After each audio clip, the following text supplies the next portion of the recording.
Hey, Tom, how's it going? Good.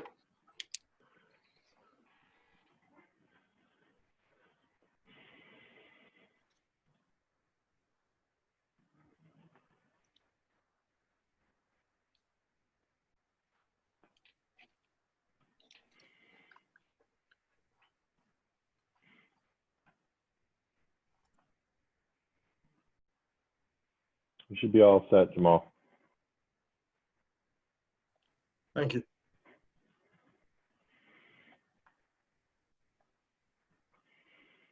Okay, Isaiah is just about here. Should be around here. Oh, there he is.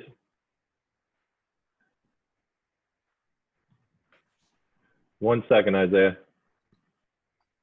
Letting in a few extra people.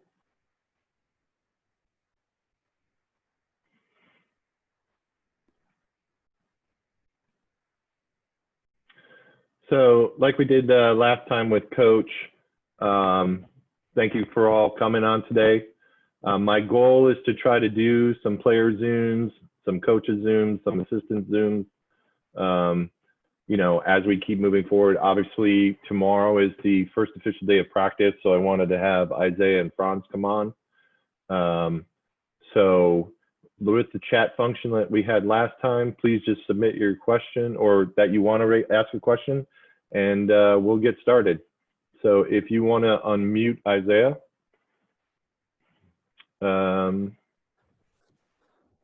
And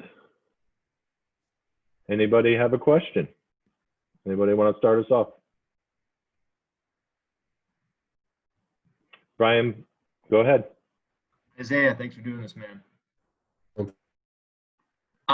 Just curious, when you made that decision to come back, you kind of had to do it with an incomplete amount of data. We didn't know when the college basketball season was going to start, didn't know what the NBA was going to look like. Knowing now what you know, are you even further convinced that this was the right call to come back?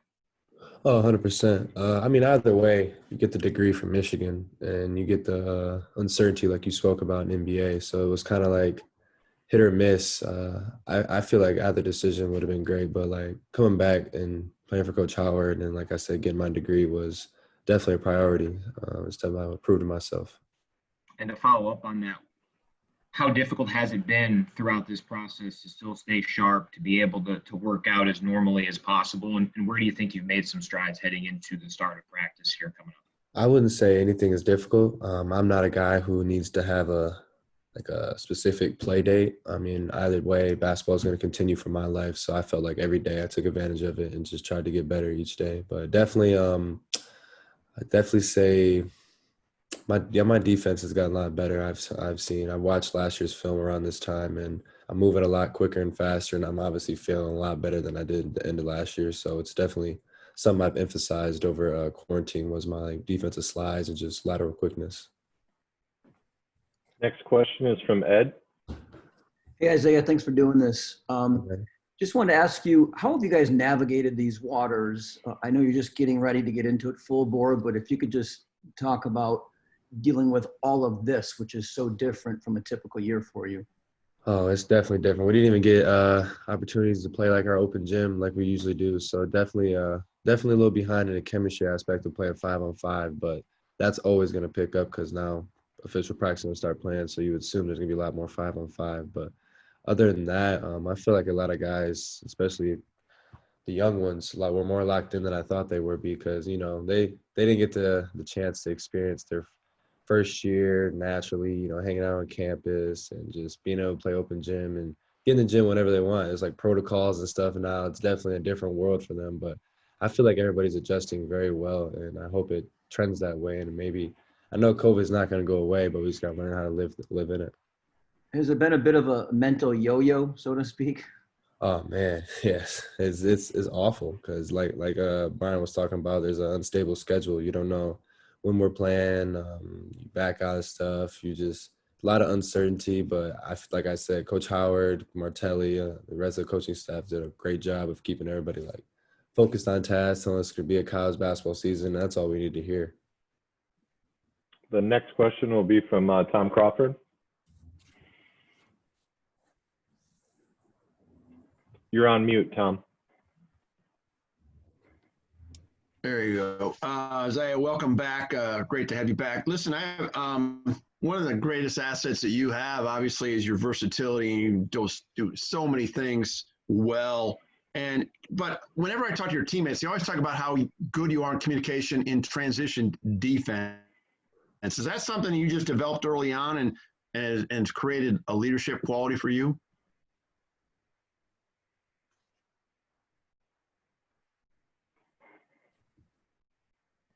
My stuff just froze. Nope, you're good now.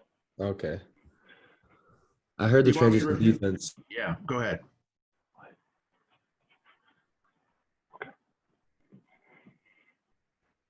Transition defense. Isaiah. That's what he was asking? Yeah. Oh, I think I heard, is this something I developed naturally or? Well, I'm just curious on when did that become such a prominent part of your skill set and because every teammate I talked to you last year and the year prior referenced you that, particularly teams that inbound the ball off the made basket and you got to get back real quick, like Michigan State, for example. Yeah, no, that was definitely something I had developed. Coach Yaklich, I credit him. My freshman year, I was literally awful at transition defense. I didn't know who to pick up or like who to like when to talk or what to say. So I feel like that's something I picked up playing with Coach Yaklich. I sat down, did extra defensive clips with him, and I just naturally got better over time with practice. So that's definitely something I focus on as well too. Thanks. Jamal, you're next. No, Isaiah, your entire basketball career, you've been a pretty adaptable player. Obviously, going back to high school, you've been whatever the team needs you to be. And it's been that way at Michigan. Now, with the departure of Xavier Simpson, you're going to be expected to be more of a leader as well as more of a scorer than you've been in your time there. How prepared are you to take on those roles to a greater degree? If you ask me, I'm well prepared. If you ask anybody else, they may have some criticism, but I feel like I'm well prepared. Xavier leaving, I took a lot of tips from him, worked on my offensive game over the quarantine, over the summer. Playmaking too, I'm doing a lot more of that. I have the ball in my hands a lot more. And obviously just the leadership role of just talking and just trying to gather guys, especially when it's important, especially when times are rough and their teams are going on runs, like in practice. I have to make sure I keep my own composure, let alone and let my teammates get out of hand, get emotional. So that's definitely something I'm building towards, is be like this top dog leader and this top dog talker on and off the court. Also, as a quick follow-up, I know that obviously the ankle injury took a lot from your season last year, and you never really got to fully put forth a complete year. Now that you're 100% healthy, how do you feel that will have an impact on you going into the year? Man, it's going to see a different Isaiah, man. I won't have any injuries coming into the year. I'm just trying to stay healthy the whole season. And I know how important it is for me to stay healthy and how I do not want to get unhealthy because I feel like I let my team down last year when I got hurt. And I know it's just because it was a freak accident injury, but it's just something I'm going to focus on every day is my treatment, my recovery. No matter what, if I'm feeling 100% or not, I'm still going to go see Alex Wong and just make sure everything's okay. Next question is from Hunter. Yeah, what's up, Isaiah?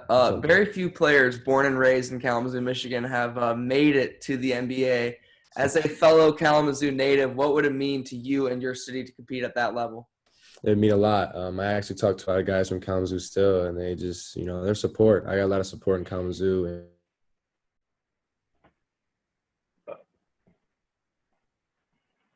a lot, because like you said, I don't know many people who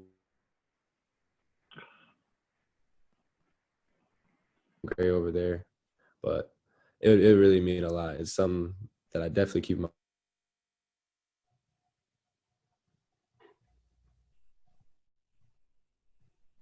Did you guys hear that or?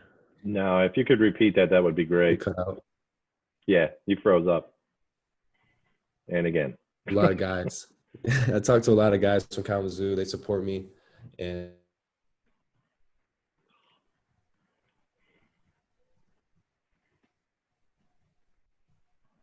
Student internet. trying to make my career and definitely trying to put on my city. It cut out again, didn't it? It did. A little bit. Oh my gosh. We might come back to that one. Teddy, why don't you take the next one? No problem. Thank you. Hey, Isaiah, thanks so much for doing this. This is going to be an unconventional season. One of the most unconventional aspects of it is going to be that there are, in all likelihood, not going to be fans at home games. Can you talk about the prospect of playing games in an empty gym this year? Oh man, it's it's very weird. We're not gonna have our student section. You're not gonna have those sideline fans. Just that up close and personal, hearing people talk and just support you. And it's definitely gonna be a lot of. Basically, I've been telling the guys it's gonna be like practice. Like a scrimmage and practice. That's what you really got to think about. You're really gonna hear everybody talking. You're gonna hear the coach's voice. You're gonna hear the manager's voice. You're gonna hear everything. I do hope they let family and friends in, but I'm not really sure. But other than that, it's just got to adjust like the NBA did. And a quick follow-up, can you talk about how the fan base for basketball has grown in the 3 seasons you've been here and what that means for the program? Oh, it definitely. It's very important because when you have support and love like that, you come out and you see people are on your side and rooting for you. All it does is give you energy and give you excitement, and it makes you want to play for something, let alone other than your teammates and just for yourself, importantly. But you got people there supporting you, and I know they'll still be watching even if they can't get in the game. So we definitely know that we're going to have to keep putting on a show for our fans. Next question comes from Orion. Hey, Isaiah, thanks for doing this. Going into last year, we had a sense of what the team would look like with Xavier and John Teskey coming back. I'm curious what the identity of this year's team has been like so far, how you see that playing out during practices, workouts. It can be pretty similar to them. Other than Xavier's voice and Teskey's just experience, that's probably the only thing that we're probably going to miss. But I feel like we have the players and the talent to pick up on that. They're both terrific players, but we got guys who've seen what the ropes experience. They've definitely seen what we have to do to get to that championship level. And I feel like right now we're in a perfect spot where we want to be. We're not behind or too ahead. People are obviously still going to be learning. We got a lot of new guys, a lot of new faces to learn about the Michigan culture, but the way they've just inherited like our values is great. I'm excited to go to practice every day, honestly. Both of those guys were a huge part of the offense last year. How has their departures sort of changed how you guys do things on that end of the court? X was more of a playmaking guy. He was the guy who brought the ball up, started the break. But we got a lot more guys who can just start the break and get the rebound and go. And Sleep obviously going to miss his presence on the defensive end, offensive end as well. But his presence down low of altering shots, making people pass the ball out, it's definitely something we're going to miss. But like you guys all know, we got a 7-footer who came in. We're trying to teach him the ways of the John Teskey, and just Austin Davis is doing a great job putting him under his wing. Next question will be from John Niall. Hey, Isaiah, thanks for doing this. I just wonder, what have you seen from Sean D so far? What do you like about his game? How's he fitting in? And then is there any of the freshmen, second question, any of the freshmen in particular you've sort of taken under your wing? Okay. Sean D, he's definitely a great dude. When he came in, you could feel his positivity. He was just guy who was just grateful to be alive and grateful for an opportunity. So obviously with a guy like that, you're going to respect no matter what. He's a very talented shooter. He can handle the ball. He can guard multiple positions. You guys all seen him. He's strong. He's a very good cutter off the ball. He moves very well off the ball, and that's something that's very underrated about him. Something I didn't even know watching his highlights from Wake Forest. So he's definitely a guy that everybody just loves. Like Coach Howard said it the other day, like, Sean D, you're a guy who came in and swayed everybody. We all love you and we all trust you already. So, and then I got a freshman I took under my wing is definitely, I would say, T. Will. He reminds me of myself when I was a freshman. He's learning a lot about the game, especially on the defensive end. He has a great shot. He's going to develop the ball handling capability as he goes on. He gets older. It's just really awareness with him, and I'm trying to really get him in the film room a lot more and just watch his movements, and everybody has a next level to him, and I'm just trying to get that out of him. Next question comes from James.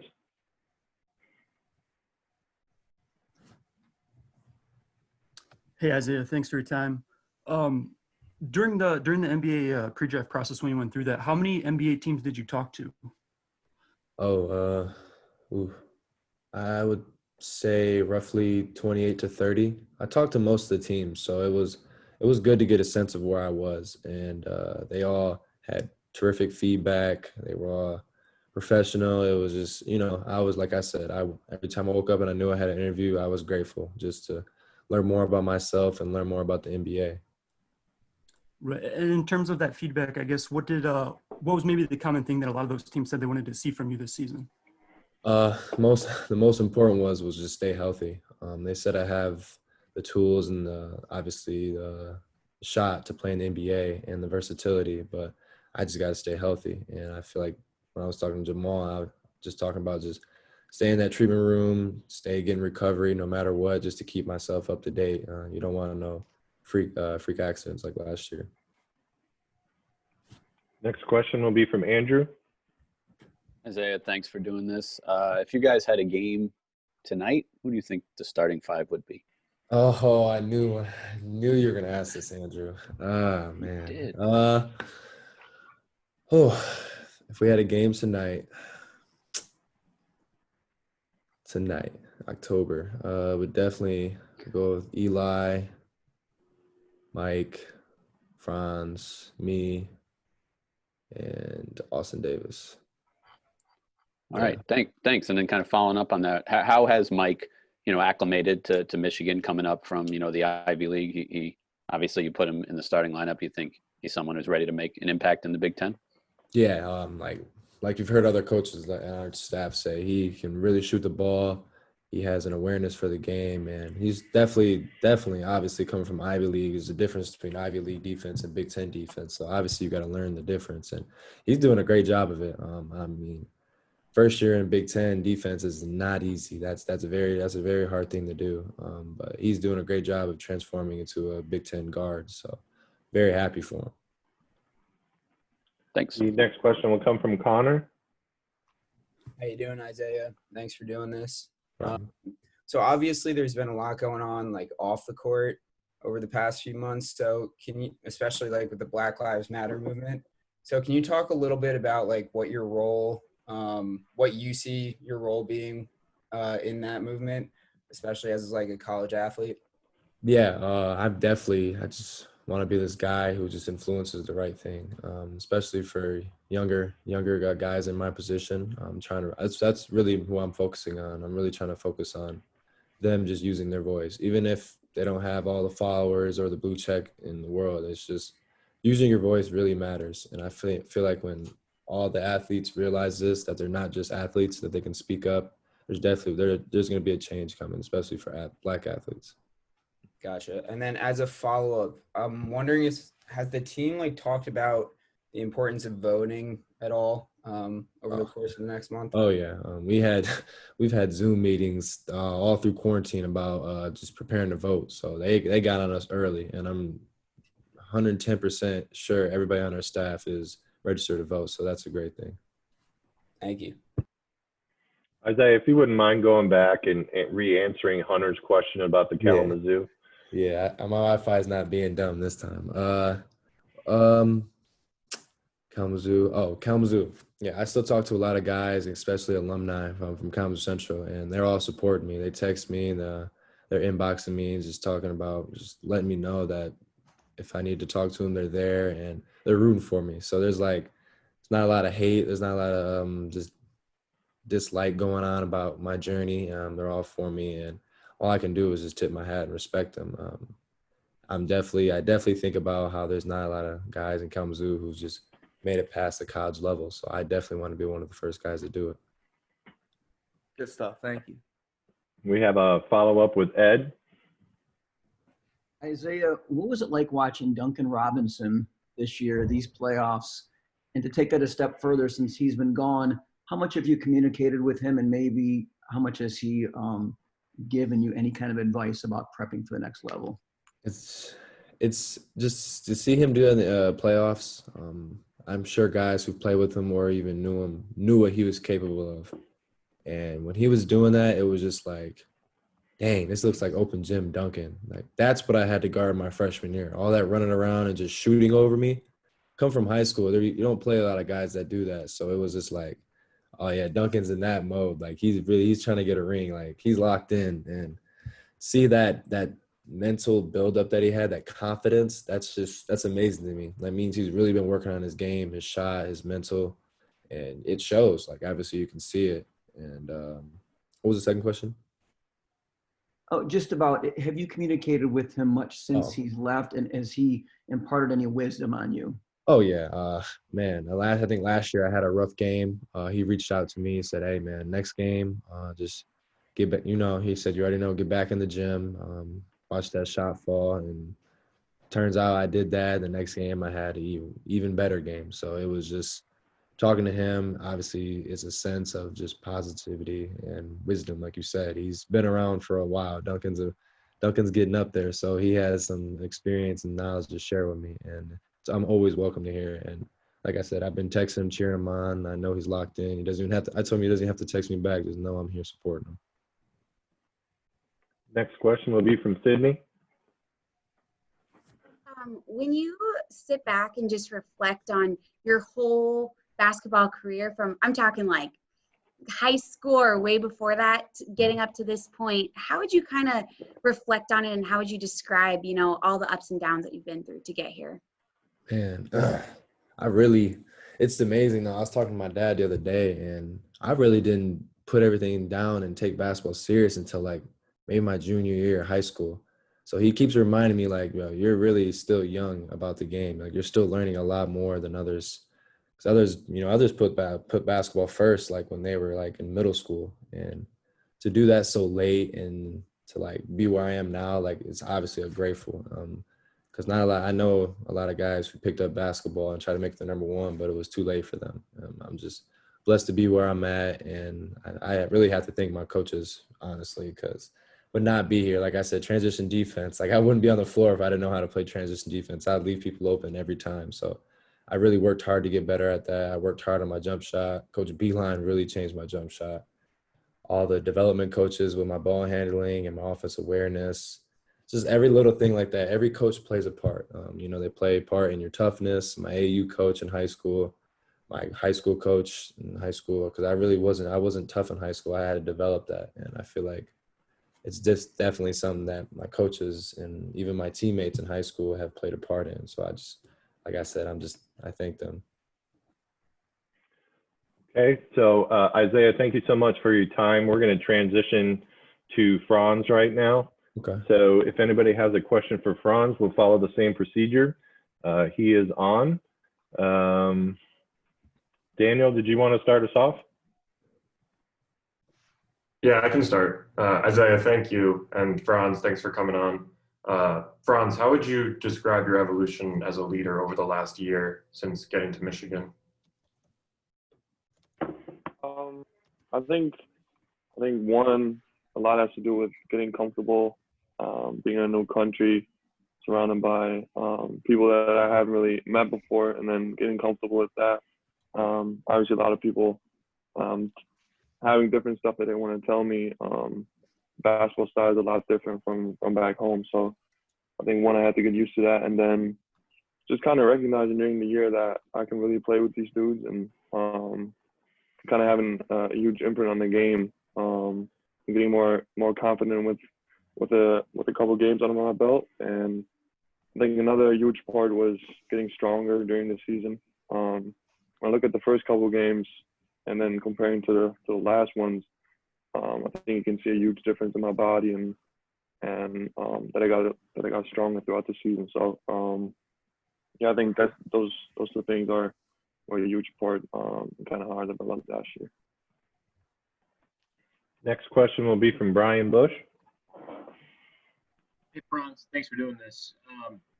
In terms of freshman to sophomore year, in terms of a leadership role, something that Isaiah talked about, it's a little bit different without Xavier and his voice in that locker room. How can you and others kind of assume that role, especially during a season that's probably going to be different than what you guys are accustomed to?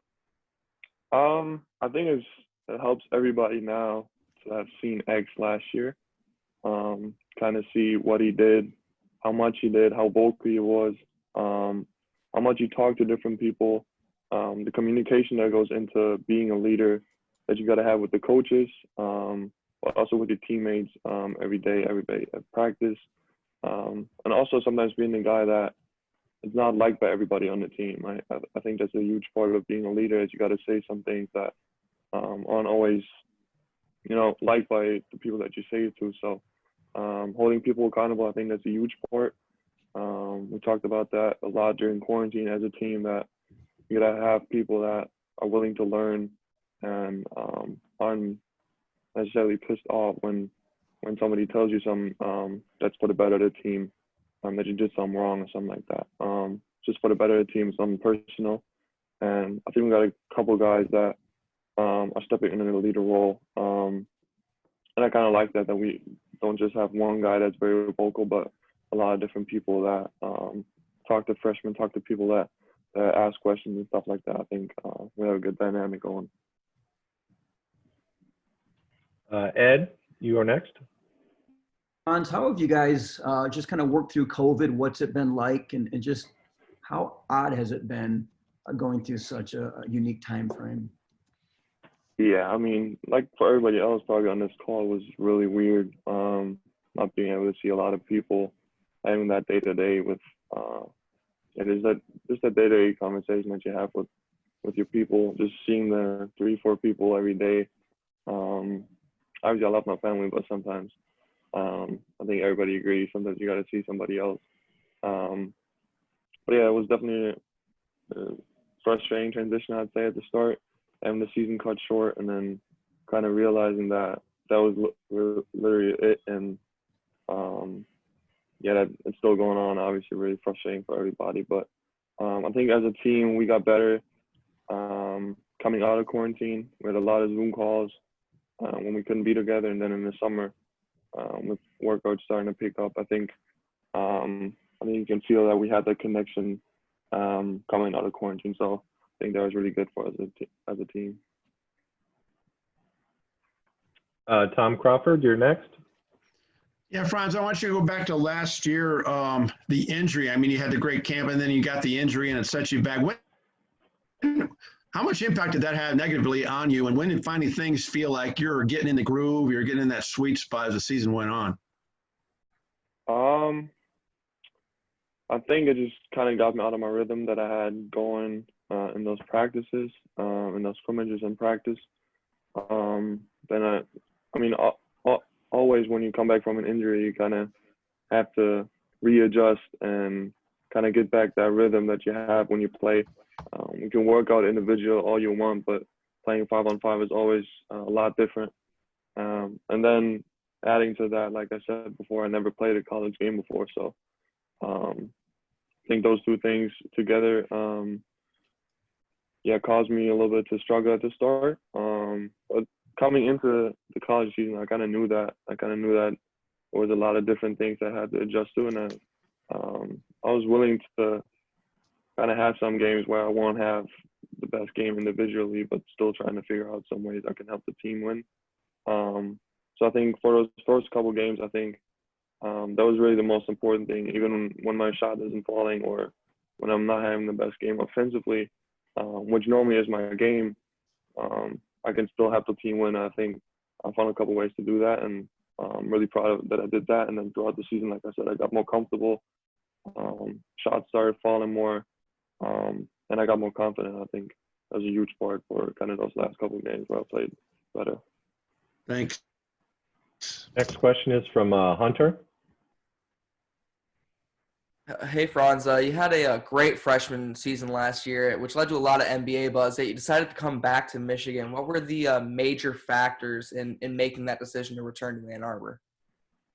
It really wasn't that big a decision for me. You kind of get that sheet of paper that you're supposed to send into the NBA, and then you kind of get some feedback from where they kind of rank you right now. And that's really all I wanted. I kind of knew that I wasn't a lottery pick or anything like that. So once I got the information back, it was motivation, but at the same time, it was also like being grateful that I'm in the right spot. I'm on the kind of going in the right direction. Thank you. Next question is from Theo. Hi, Franz. You talked earlier about Xavier as a leader. With him and Teskey graduating, what have you seen differently out of Isaiah this year, kind of stepping up into that role?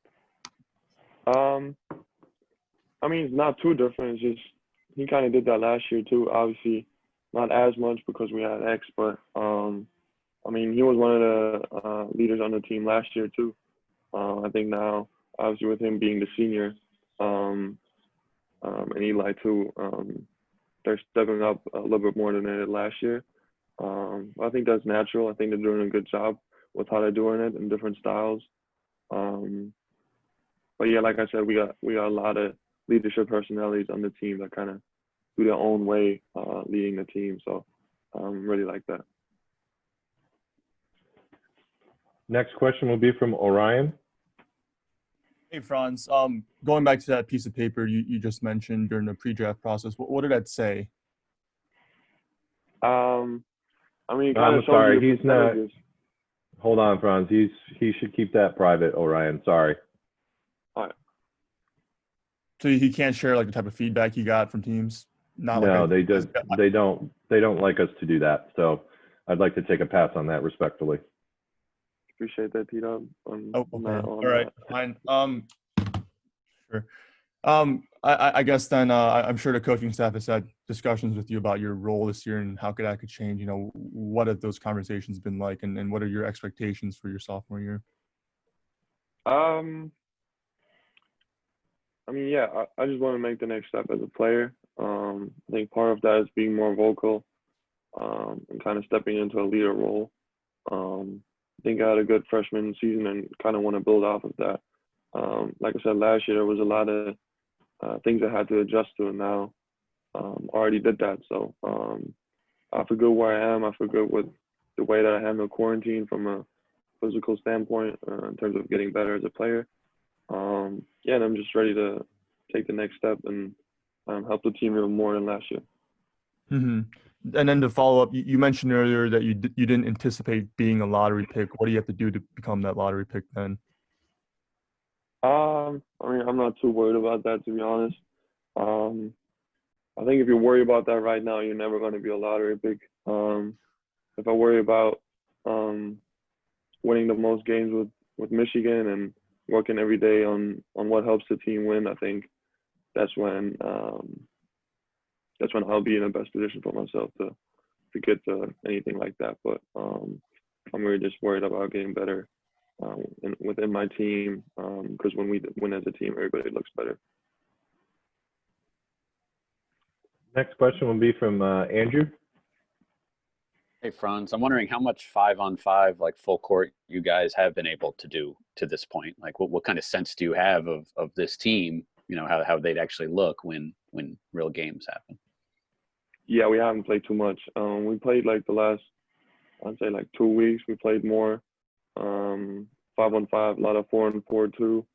And like obviously, a part of it is kind of getting in the condition to do that again when we all haven't played a game since March. So playing one-on-one and open gym and stuff like that is good, but really playing a game within our principles and talking as much as we want on defense and stuff like that, I think that's a different thing. So we haven't played too much, but I got a good sense of how we play and yeah, kind of how versatile we are. I think you can see that we have a lot of guys that can do stuff with the ball and can also shoot off the ball. So those two things are, I think, always good for an offense.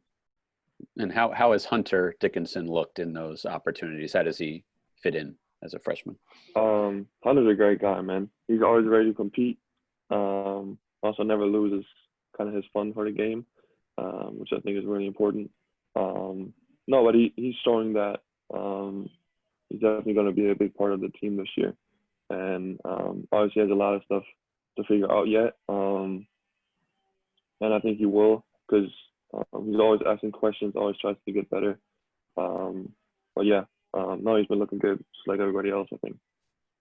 Thanks. We have a follow-up from Hunter. Hey, Franz, a lot of announcers and people in the media can't help but compare you to your brother, despite you guys playing different positions and different play styles. How do you feel about the comparisons to Mo? I mean, one, having a big brother, I think that kind of goes the same way as you, is a huge advantage over other people, because I kind of have someone I can talk to at all times that can give me great advice. I don't like the comparisons because they compare me to the draft pick Mo, and then obviously I'm losing that comparison right now. So that would be my only thing. But no, I don't mind being compared to him. I kind of knew that coming here. So yeah. Thank you. Does anybody have any other questions?